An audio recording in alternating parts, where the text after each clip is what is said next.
The 2015 New York Tolkien Conference was the first official live performance of the Lonely Mountain Band.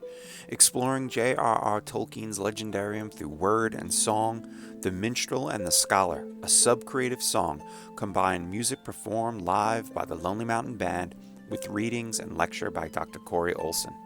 This unique and intimate presentation let the conference attendees experience and celebrate portions of Tolkien's lore through a vibrant blend of spoken word and music, hearkening back to the role of the storyteller and minstrels of old. This somewhat restored audio and video is an excerpt of the Aiglos segment of the presentation by Dr. Corey Olsen and Lonely Mountain Band. How it then mingles these memories of valor with images of peace and fellowship, of home and hearth and the singing of bards. But throughout he asks the same question: where are they now? The same answer is given for all, that they have passed away, that they have proven as fleeting and as inconsequential as a sprinkling of rain on the slopes of a mountain, or a breath of wind that briefly flutters the grasses in a meadow. The passing of the glory of man is as inevitable as the sinking of the sun as it falls into darkness beyond the western hills. Trying to recover the past, or stop the flowing of the time, is as vain as trying to gather in the smoke that has risen from a fire whose ashes are now grown cold. Such are the days of men, days of brief joy and little bliss. Yet often did their valor and their love burn bright in the elder days, and at times they joined with the firstborn kindred to stand against the darkness. Famous among these is the forging of the last alliance, when the elves came to the aid of the survivors of the lost island of Numenor in their war against the Dark Lord in Mordor, seeking to make an end of his evil at once and for all. Many and great were the heroes of those days, but mighty even among them was Gil-galad, the elven king, last high king of the Noldor in Middle-earth.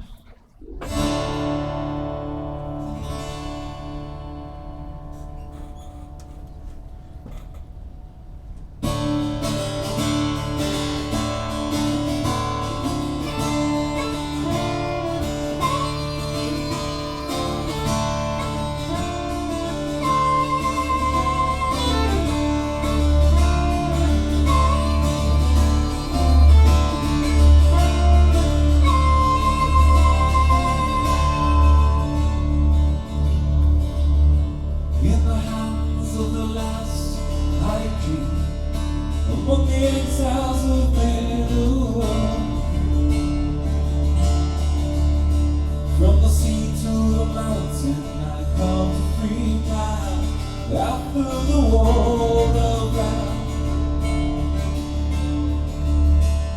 The first to distrust the deceiver of man, wise master, a radiant star. Alone of the elves, I'll forbid avatar. Wise king, lose not by grip on me. For my blade more pure than someone, and my sting is keener than ice. Hold me fast among thine enemies, for I am the spirit. Yes, I am the spirit. Cold Aiglos.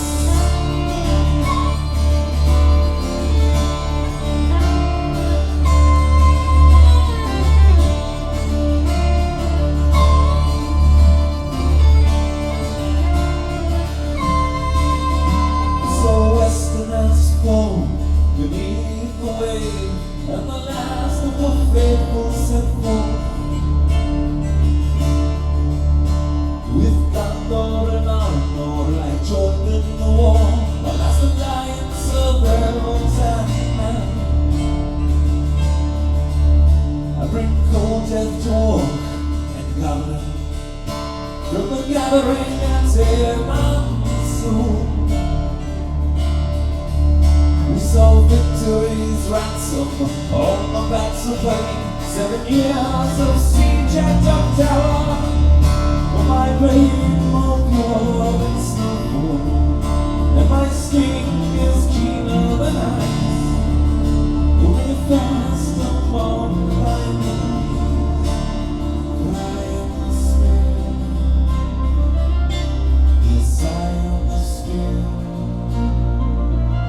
Cold Aiglos.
Thus has a minstrel in these latter days envisioned glimpses of Gil-galad, for all that remains of the legends of those days is but a handful of leaves. Of the last High King, little is told or remembered in surviving lore beyond his name and lineage. The song adopts the unexpected perspective of Gil-galad's spear, of which only its name is remembered, Aiglos, which means icicle. The spear begins by recalling not Gil-galad's prowess in battle, but his importance in establishing peace in Middle-earth, after the cataclysmic War of Wrath, ruling by the shores of the Western Sea and guarding the passages of the elves into the west. Thus, even in the beginning of the song, Gil-galad is marked by his connection with the decline of the elves in Middle-earth. Gil-galad is shown as a figure of strength, chiefly in his wisdom, his resistance of evil. When Sauron cloaked himself in fair semblance and came among the elves, offering the secret knowledge that drew the learned and subtle Celebrimbor into disaster, Gil-galad refused him, and would not allow him in Lindon, as the spear proudly remembers. The spear's words grow more tender as events grow closer to the dreaded conclusion, urging Gil-galad to hold him tight and not let him fall. Through the siege of Mordor and the final battle the song brings us. In the traditional telling, the last conflict on the slopes of Mount Doom is alluded to as the moment in which Isildur took and claimed the ring from the overthrown Sauron. But the Song of the Spear lays the stress on the almost overlooked moment of Gil-galad's fall, the disaster which the spear has foreseen with grief throughout the song. As we have heard, many of the songs of elves, men, and dwarves alike are grievous, lamenting the loss and the decline that mark the experience of life in Middle-earth.